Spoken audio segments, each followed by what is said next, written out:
I am the Muse of Death. I live in the darkness, snatching souls to feast on. Flawed souls, nonetheless. Men, vile and treacherous, lying and deceitful.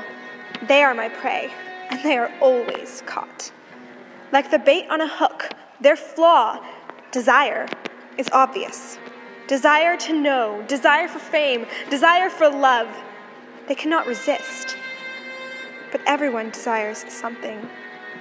Us sirens, besides slaughtering, we desired our godly companion, Persephone, stolen by another man, or god, Hades, who captured what he desired. Demeter cursed us for failing to prevent this abduction, making us what we are today. Dark creatures, the feathery body of a bird, scaly feet of a reptile, yet our same womanly face.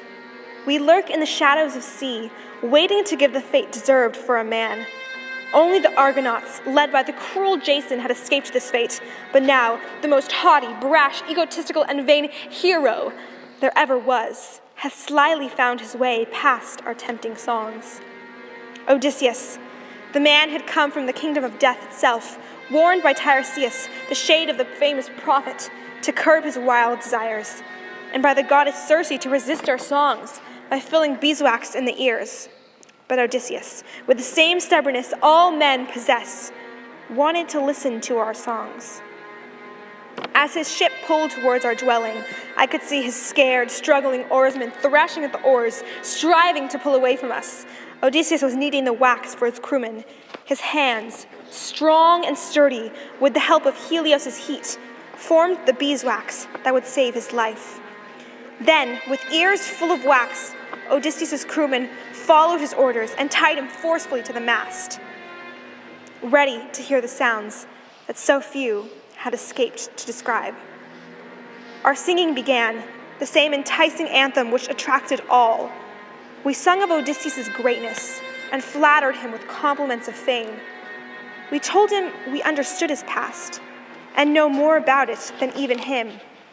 We told him we knew everything, even the knowledge of the gods. I could see in his eyes he was intrigued.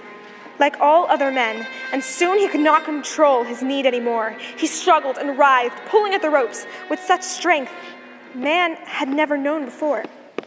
We flew closer to the ship, weaving through the masts, singing our song with high, ravishing voices, determined to get our prey. The loyal crewmen only tied Odysseus tighter, so tight even a god himself could not escape. Then we began to worry.